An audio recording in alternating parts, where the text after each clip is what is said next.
예, 지금 우리 하나님 말씀 디도서 1장 1절에서 4절 말씀입니다. 우리 길지 않은 본문이니까요, 우리 함께 한 목소리로 읽도록 하겠습니다. 하나님의 종이요 예수 그리스도의 사도인 나 바울은 하나님의 택하심을 받은 사람들의 믿음을 일깨워주고 경건함에 딸린 진리의 지식을 깨우쳐 주기 위하여 사도가 되었습니다. 나는 거짓이 없으신 하나님께서 영원 전부터 약속해 두신 영생에 대한 소망을 품고 있습니다. 하나님께서는 제때가 되었을 때에 하나님의 이 약속의 말씀을 사도들의 선포를 통하여 드러내셨습니다. 나는 우리의 구주이신 하나님의 명령을 따라 이것을 선포하는 임무를 맡았습니다. 나는 같은 믿음을 따라 진실한 이들이 된 디도에게 이 편지를 씁니다. 하나님 아버지와 우리 구주 예수 그리스도께서 내려주시는 은혜와 평강과 그대에게 있기를 빕니다. 아멘.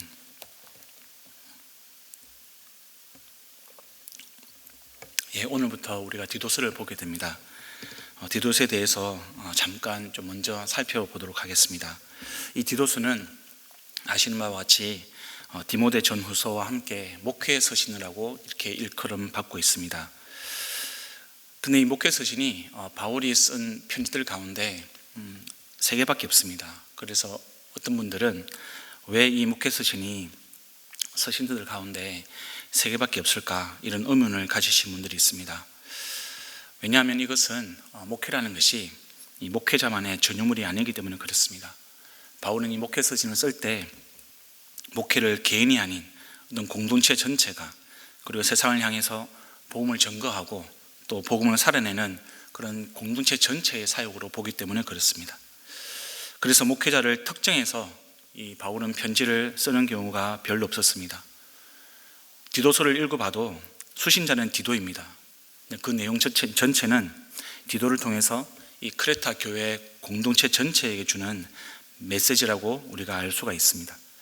그래서 이 디도서 말씀도요, 이 일부 목회자가 아니라 교회 성도 전체에게 주시는 하나님의 말씀으로 생각하고 우리가 적용하는 것이 중요합니다. 디도라는 사람, 이 사람이 언제 처음 등장하느냐, 성경에 최초로 언급한 본문이 갈라디아서 2장입니다. 1절에서 3절을 보면 이 바울이 안디옥 교회에서 예루살렘으로 갈 때 이 디도를 동행한 것을 우리가 볼 수 있습니다. 이 디도라는 사람은 이방인 전도 여행을 통해서 사도 바울이 맺었던 이 좋은 열매의 모범으로 그렇게 언급이 되고 있습니다. 디도는 바울이 신뢰하는 동역자였습니다. 바울이 아시아에서 떠날 때 디도를 에베소에서 고린도로 보내게 됩니다. 디도는 이 바울의 편지를 전달하고요, 고린도 교회가 가진 문제들을 해결하는 그런 임무를 수행하게 되는데, 그런 고린도 교회에서 아주 민감했던 그런 연보의 문제, 돈의 문제를 해결하게 됩니다. 그리고 교회 안에서 겪었던 그런 여러 가지 갈등의 문제들, 그런 것들을 이제 해결하게 되는데요. 고린도후서 12장 17절에서 18절 말씀을 보면 디도가 이 바울처럼 동일한 성령으로 사역을 했다라고 그렇게 기록을 하고 있습니다. 마찬가지로 이 바울이 디도서를 쓸 때 이 디도는 크레타 섬에서 또 교회를 맡아가지고 사역을 하고 있는 그런 중에 있었습니다. 개역개정에는 크레타 섬을 그레데라고 그렇게 발음을 하고 있습니다.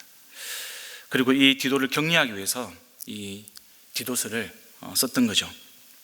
당시 크레타 교회에서도 마찬가지로 여러 가지 문제들이 존재했습니다. 그리고 이 디도는 이 문제들을 해결하기 위해서 열심히 헌신하고 노력을 하고 있는 중이었습니다. 좀 더 구체적으로 이 각 장의 핵심 내용을 간단하게 정리해 보면 이렇습니다. 1장에서 당시 크레테 이 교회는 하나님을 입으로는 시인했지만 행위로는 부정하는 그런 거짓 교사들이 있었습니다. 바울은 이들로부터 교회를 구하기 위해서, 보호하기 위해서 하나님의 뜻에 따라서 그 뜻에 맞는 감독을 세우라는 그런 권면을 하게 됩니다.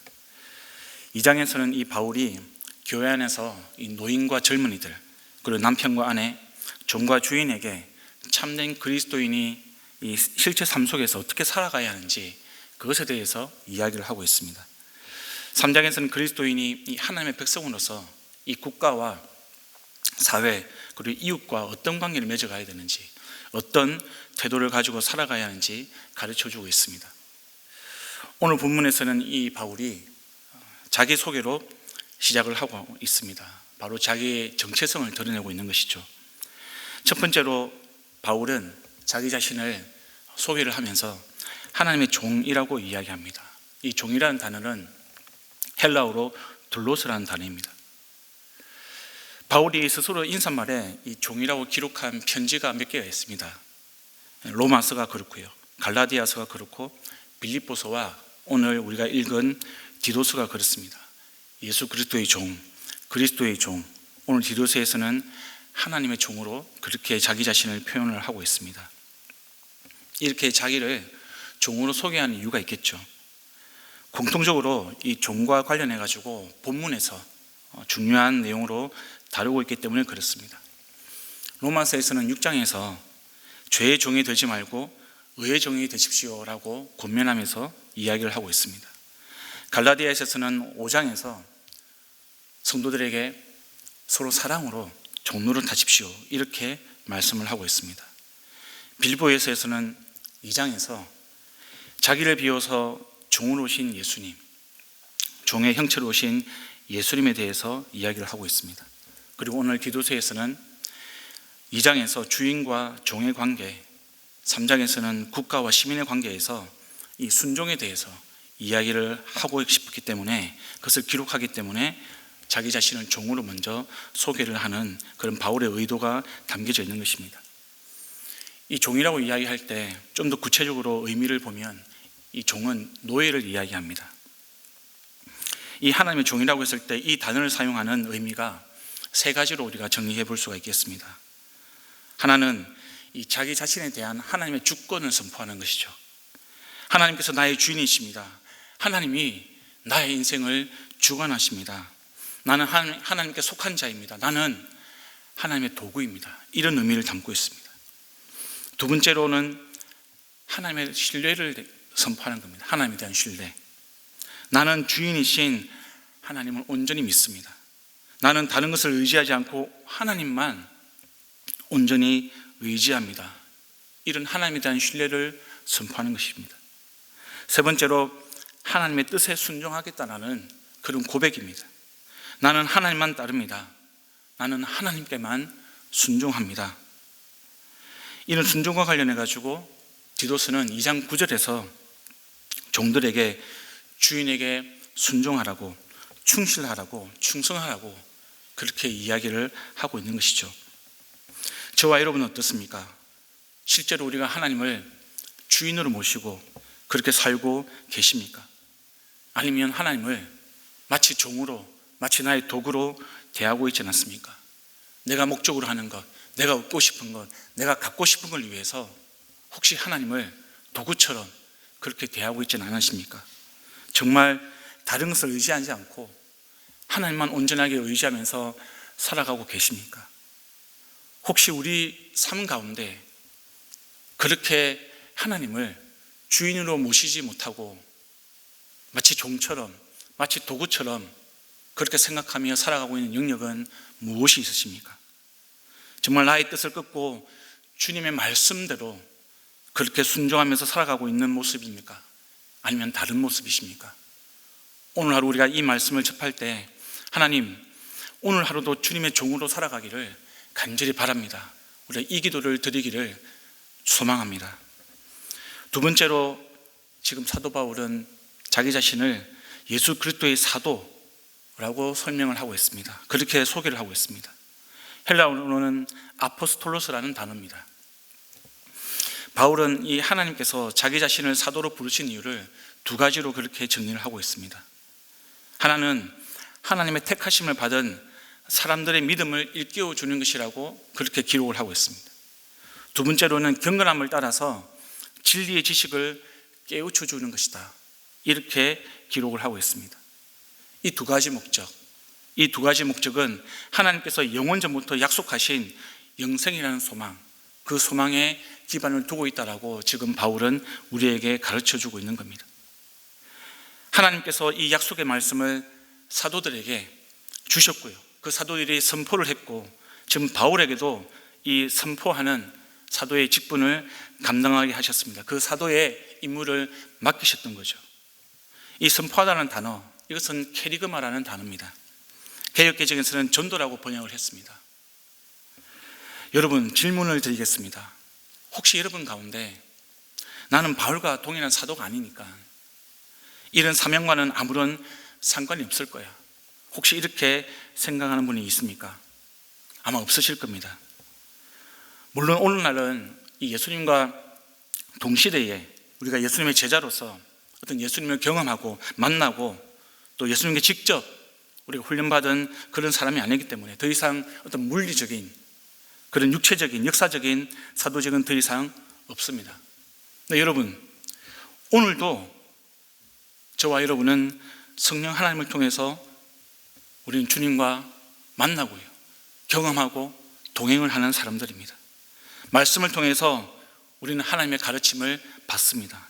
하나님의 제자로 우리는 살아가고 있는 사람들입니다.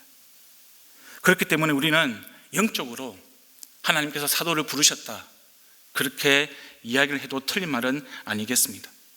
그래서 여러분, 우리가 자칭 내가 사도다 이렇게 이야기한 사람들이, 그 사람들의 말에 우리가 현혹될 필요가 없습니다. 만약에 그 사람들이 사도라면 우리도 사도인 거죠. 왜냐하면 성령 하나님께서 우리와 함께 하시기 때문에, 지금 이 순간에도 하나님께서 우리에게 말씀하시기 때문에 우리는 사도라고 이야기해도 무방한 사람들입니다. 영적으로는 그렇습니다. 다만 우리가 물리적인 사도가 아니기 때문에, 역사적인 사도가 아니기 때문에 우리는 그것을 사도적인 삶을 살아간다라고 표현하고 있는 겁니다. 이렇게 이해하시면 쉽습니다. 저와 여러분은 2000년 전에 예수님이 직접 택한 12제자는 아닙니다. 예수님께서 우리에게 지상명령을 맡기셨습니다. 그 마지막 말씀에 따라서, 명령에 따라서 저와 여러분은 영적으로 제자로 부름을 받은 사람들입니다. 그리고 그 제자로 이 시간에도 우리는 제자의 삶을 살아가는 사람들입니다.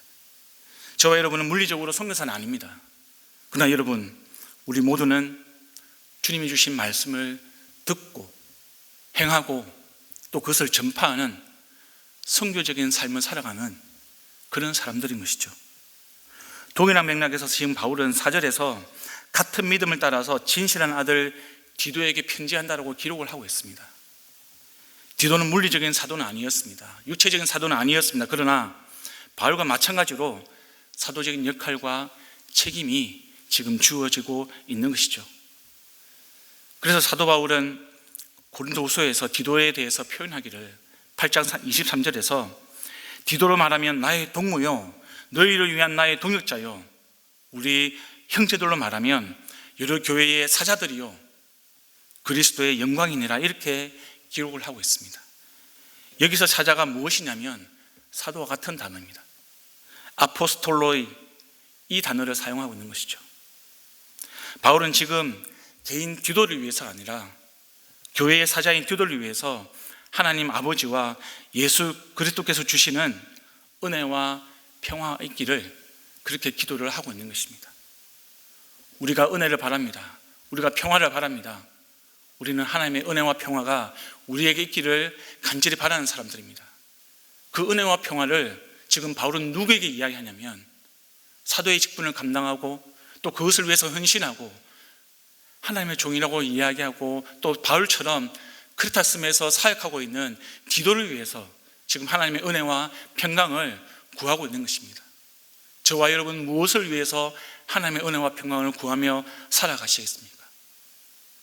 하나님께서 맡겨주신 그 사명, 교회를 위하여 세상을 향하여서 저를 그리고 여러분을 종으로 부르신 하나님의 사도로 부르시는 그 하나님의 부르심에 따라서 우리가 하나님의 은혜와 하나님의 평강이 저와 여러분의 삶 가운데 가득하기를 간절히 소망합니다.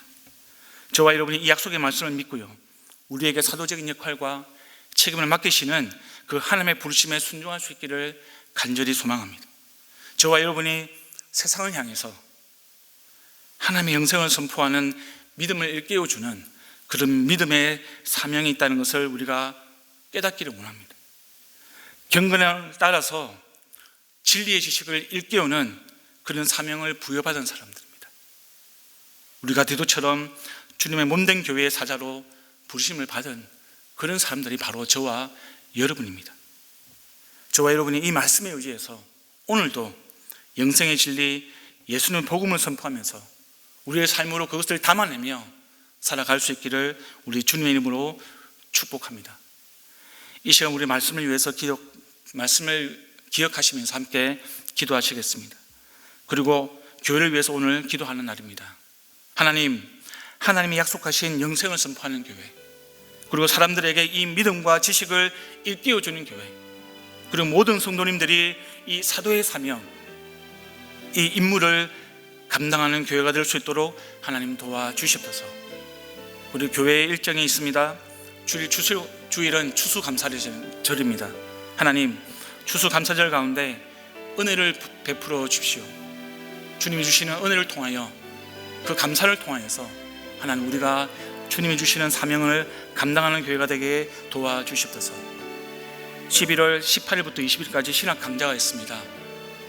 그냥 지식적으로 우리가 그것을 듣는 그런 공동체가 아니라 믿음으로 하나님이 주시는 은혜와 평화로 우리가 그 말씀을 받는 그런 공동체가 될 수 있도록 도와주시옵소서. 우리 간절한 마음으로 함께 기도하시고 가지고 나오신 기도 제목 가지고 계속 하나님께 간절하게 기도드리겠습니다. 기도하겠습니다.